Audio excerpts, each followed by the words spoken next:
MDU ration వాహనాలని తీసేయడం కానీ, లేదా ఇప్పుడు సచివాలయాలను ఎట్టయితే విస్తరించారో సేవల్ని అట్లాగేమన్నా ఉన్న వాటితో ఇంకో 100 ఇళ్ళు ఇవ్వటము అట్లా చేస్తారా? ఎందుకయ్యా ఈ మాట వస్తుందంటే, తాజాగా ఈనాడులో ఒక వార్త వచ్చిందంటే దాని వెనకాల ఒక మైండ్ గేమ్ ఉంటుంది.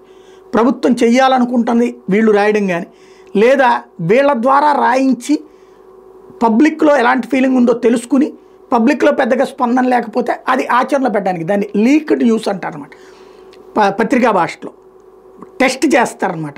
అది ఇప్పుడు జరుగుతుంది. ఈనాడులో ఒక వార్త వచ్చింది,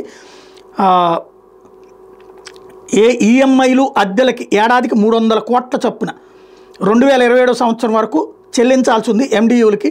పౌర సరఫరాల సంస్థను ఎత్తిన జగన్ ప్రభుత్వం మోపిన భారం ఇది. రాష్ట్రంలో 9259 ఎండియూ వాహనాలు ఉన్నాయి. అందులో 4800కి పైగా తిరగడం లేదని తెలిసిన వాటికి కూడా బిల్లులు చెల్లిస్తున్నారు జిల్లాధికారులు బిల్లులు పంపిస్తున్నారు, మేము చెల్లిస్తున్నామంటే అధికారులు సమర్థించుకున్నారు. 40,000 కోట్ల అప్పుతో కార్పొరేషన్ మనుగడే ప్రశ్నార్థకంగా ఉన్న అటు పౌర సరఫరాల శాఖ ఇటు పౌర సరఫరాల సంస్థలోని అధికారులు మాత్రం మాదేం పోయిందనే ధోరణిలో వ్యవహరిస్తున్నారు అన్నటువంటిది రాసుకొచ్చారు.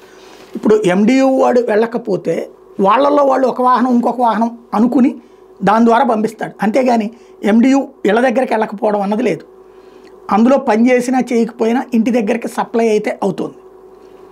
అది తీసేయాలని ఇంతకుముందు అనుకున్నారు, కానీ ఇది చూసినే 2027 దాకా అనేది అగ్రిమెంట్ కాబట్టి అది తీసేస్తే కనుక వాళ్ళ డబ్బులు అడుగట్టుకోవాల్సి వస్తాయి. అప్పుడు ఎక్కువగా ఎస్సీ ఎస్టీ బీసీ మైనార్టీలు ఉన్నారు కాబట్టి వాళ్ళు రివోల్ట్ అవుతారన్న ఉద్దేశంతో ఆగారు.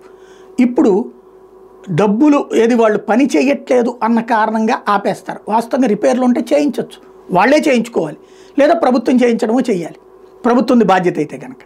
మరి ఎక్కడ తేడా వస్తుంది? సంథింగ్ ఏదో జరగబోతుంది, అది ఏదో ఒక నిర్ణయం తీసుకోబోతున్నారు, దానికి హింట్ ఇది.